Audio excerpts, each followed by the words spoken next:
গেল ৩ মাসে সিরাজগঞ্জে আধিপত্য বিস্তার ও তুচ্ছ ঘটনাকে কেন্দ্র করে সংঘর্ষের ঘটনা ঘটেছে অন্তত ১৫টি। ইটপাটকেল নিক্ষেপ ও দেশীয় অস্ত্রের পাশাপাশি এসব সংঘর্ষে ব্যবহৃত হচ্ছে লেজার লাইট, ঘটছে হতাহতের ঘটনা, ভাঙচুর হচ্ছে বাসাবাড়ি ও ব্যবসা প্রতিষ্ঠান সহ বিভিন্ন স্থাপনা। স্থানীয় সব কোন্দল ও উত্তেজনা নির্বাচনী পরিবেশকে অস্থিতিশীল করে তুলতে পারে বলে শঙ্কা স্থানীয়দের। সিরাজগঞ্জ সংবাদদাতার পাঠানো তথ্যচিত্রে বিস্তারিত জানাচ্ছেন সাকিব আল হাসান।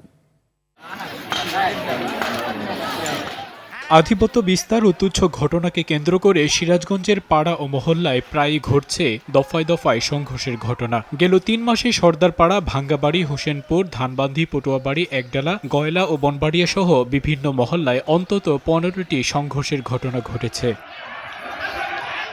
এসব সংঘর্ষে ইটপাটকেল নিক্ষেপের পাশাপাশি দেশীয় অস্ত্র নিয়েও সংঘর্ষে লিপ্ত হচ্ছে মহল্লাবাসী। রাতের সংঘর্ষে ব্যবহার হচ্ছে লেজার লাইট। উভয় পক্ষে ঘটছে হতাহতের মতো ঘটনা, ভাঙচুর করা হচ্ছে বাসাবাড়ি ও ব্যবসা প্রতিষ্ঠান। প্রশাসন, জনপ্রতিনিধিদের হস্তক্ষেপ ও আইনি ব্যবস্থা গ্রহণ করেও থামানো যাচ্ছে না এসব সংঘর্ষ। এ ধরনের সংঘর্ষ জাতীয় নির্বাচনে প্রভাব ফেলতে পারে বলে মনে করেন স্থানীয়রা। মীমাংসা করে দেয়, আবার টল টুকরা নিয়ে হেরা বাজায়, এরকম ক্ষতিগ্রস্ত করে। আমাদের এই জায়গা কাটা অফ দেয় মারামারি কিছুদিন ধরে থেমে গেছে, আজকালের জন্য থেমে গেছে, আবার যে কখন লাগবে জানি না। সবকিছু ঘরে দেখান নিয়ে গেছে। প্রশাসন সহ রাজনৈতিক ও সামাজিক নেতৃবৃন্দকে এগিয়ে আসার আহ্বান এই নেতার।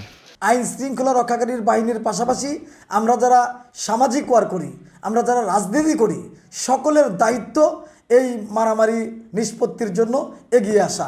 আইন প্রয়োগ ও মীমাংসার মাধ্যমে সংঘর্ষ বন্ধের চেষ্টা করা হচ্ছে বলে জানালেন এই পুলিশ কর্মকর্তা।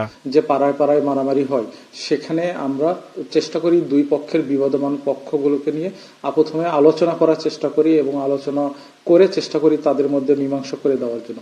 যদি আলোচনায় যদি কোনো সফল সমাপ্তি না আসে, তাহলে আমরা পরবর্তীতে যেটা আইনানুগ যে ব্যবস্থা, সে ব্যবস্থা করি। রক্তক্ষয়ী এসব সংঘর্ষের সংক্রমণ আরও বড় পরিসরে ছড়িয়ে পড়ার আগে প্রশাসনের সর্বোচ্চ সহযোগিতা কামনা সিরাজগঞ্জবাসীর।